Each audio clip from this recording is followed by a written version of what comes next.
So we're back to aircraft again this week. Today we're going to be looking at an Academy kit, specifically their 1/48 scale F-15I edition. So let's open her up. Now, what I've been able to gather, the only true F-15E kit right now on the market is by Revell, but I will straight up tell you right now, I am not an absolute end-all be-all expert on the F-15s. So whether or not this is 100% true with this case, this being another D that they've slapped conformal tanks on, or whether or not this is in fact a true F-15E based on all the panel lining and all that, I truth told cannot tell you with 100% accuracy. But regardless, let's get into it. So right out of the gate we have our conformal tanks. Most of the panel lining is recessed, however there is some slight raised detail where some of the weapon pylons go. Would have preferred had they added like a notched or something where you could attach them, as opposed to just putting a little bit of raised detail. That would simplify the mounting and alignment, so that's definitely going to be an issue. Moving on, here we have the main fuselage halves. One thing to note, and one of the reasons why I suspect this is a D that's been sort of doctored up to look like an E, is that, and I'll show you the part in the instructions as well, these sections here and here, they have separate parts for, so that's another thing to be aware of, as getting those attached and mounted is going to be a little difficult just because of the surgery that's involved. Again, these two sections here and that. Otherwise though, details are right. Given the fact that this section is usually closed off with regards when it is on the ground, it's understandable that they didn't do the full main gear bay, but at the same time it would have been nice had they done more than just this small section, as obviously you're going to be able to see a little bit into that area, so that is a bit of a minus in that regards. Obviously here we have the main gear doors that go there, as well as the vertical tails. These are very nicely scribed, and detailing on them is very high quality. Next up we have some various engine detail parts. They give you the turkey featherless nozzles in this form. Personally, I really do not care for this form, as it is a little harder to get them assembled and looking really well done. Just a personal preference of mine. I'd prefer if they'd done the full, single piece cast as opposed to the 4-piece. The diverters look good, as well as the other parts included. A couple little other odds and ends. Now, one thing I will say for this kit is that it does give you a lot of weapon options. It's divided in total over about 4 sprues, so in that regards they did a very nice job, as have various armaments options. I mean, there's a lot of weaponry here, so you definitely are not going to be short of options in building. Another thing to note, and I'll definitely again point it out in the instruction sheet, is that the pilot helmet heads do not have the oxygen hoses attached. That's something I've not seen at all on any other kit.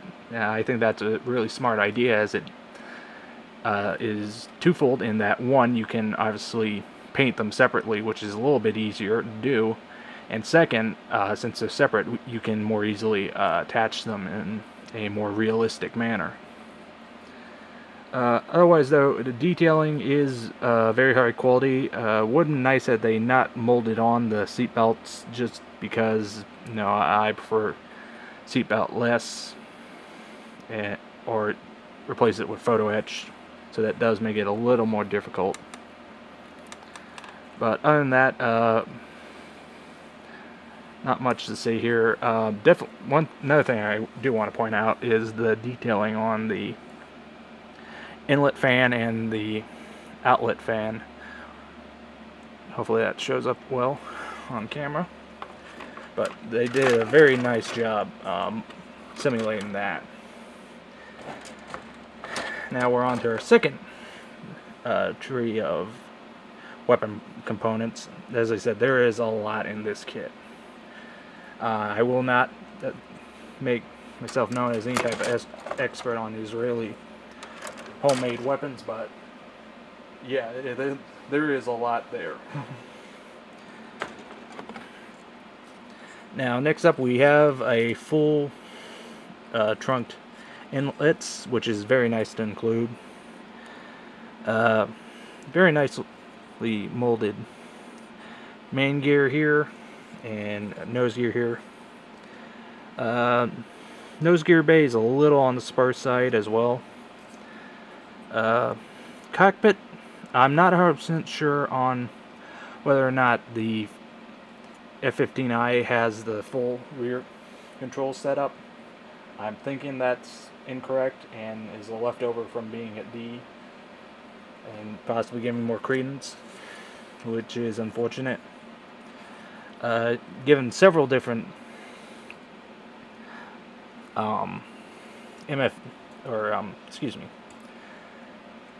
cockpit display options, which again leads me to think this is a D that they sort of dolled up as an E and now to an I.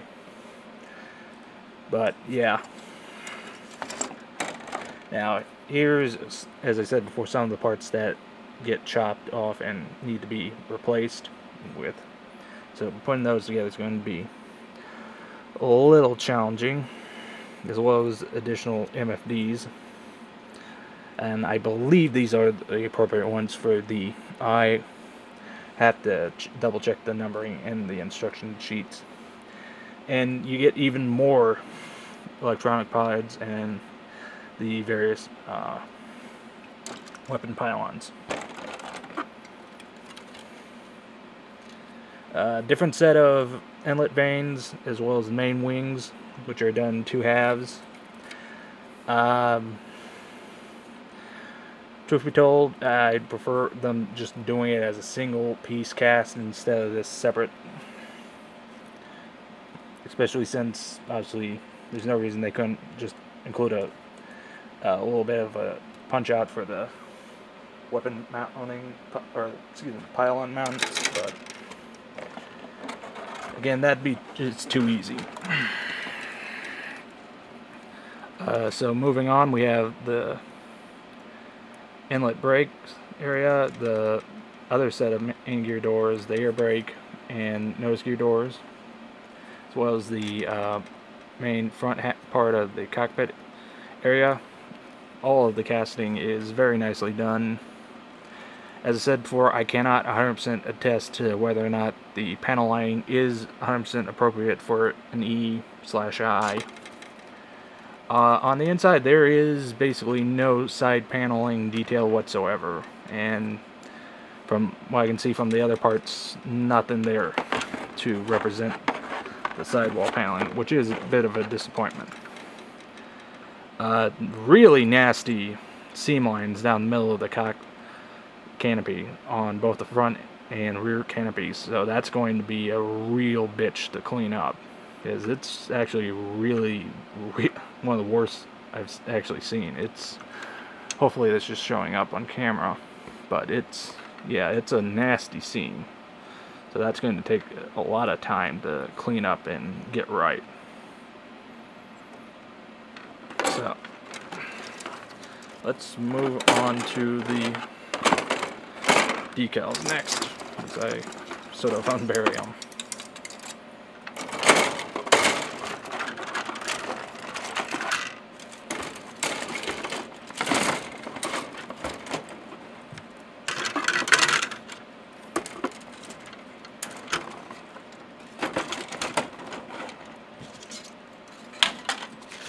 Now the decals are one of the definite standouts for this kit. Excuse me. They are full color, very sharp, very crisp, as well as a couple of metallics for some of the weapons, a lot of stenciling. They did a phenomenal job with these decals. And you give them at least two options, lower and high vis scheme. But yeah, definitely this is one of the reasons why you would want to get this kit, is just for the decals alone. But we'll get to that in a minute. Now in terms of assembly, it's very straightforward. If you've built an F-15 kit, then you should have no problem with this, as the assembly's fairly common. Now, as I said before, this is the section where you're going to have to do some surgery to the kit. It would have been nice that they'd done the molding properly and include these pre-attached, so you didn't have to do this, as making sure that those are correctly done is going to be very difficult. Yeah, so that's a bit of a downer. Now we have the full assembly of all the weapons, as well as some of their mounting. So moving on, now here is the stencil decal callouts. As you can tell, there is a lot of them for a lot of parts. So I definitely give kudos for Academy for doing this. The more kit makers do this, the happier I say a lot of people will be. And stenciling also rolls over into the weapons as well, which is a nice bonus. As far as paint schemes go, you really only get a single one that's common to both, with only a slight variation in terms of the horizontal or the vertical tail. So no real surprises there.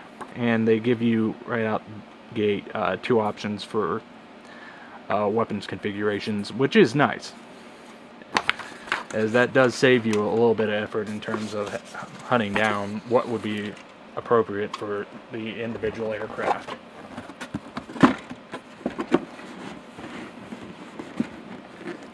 So overall, I would say this kit's a bit of a mixed bag, as I do heavily suspect that it is in fact a D that they've sort of dolled up to look like an E and then to an I. However, I'd say it definitely makes up for it with the extras of having a very large assortment of weapons. If anything, I would say you could definitely use this kit for sourcing Israeli weapons for any type of other kit project you're doing. If you don't mind not having a 100% accurate representation of an F-15I, I'd say, you know what, knock yourself out and get it. As between decals and all the extras, it's definitely worth your money, as you'll save a lot in the long term. However, if you want a truly accurate 100%, you're going to have to go get a Revell kit, F-15E kit. You're going to have to get an IsraCast conversion set and go that way, as well as for all your weapons needs. So, I mean, it's kind of a toss-up. I'd say if you want the super accurate, you're going to have to obviously spend a lot of money. If you want kind of accurate, but don't want to spend a fortune, say definitely go with this. Whether or not I'd say go with this one over Hasegawa, as I believe they have a F-15I in 1/48 scale. I forgot to double check before I did the review. My bad there. But I would definitely say it's one that, for the money, I'd say, because I think the kit retails for around $60 to $70.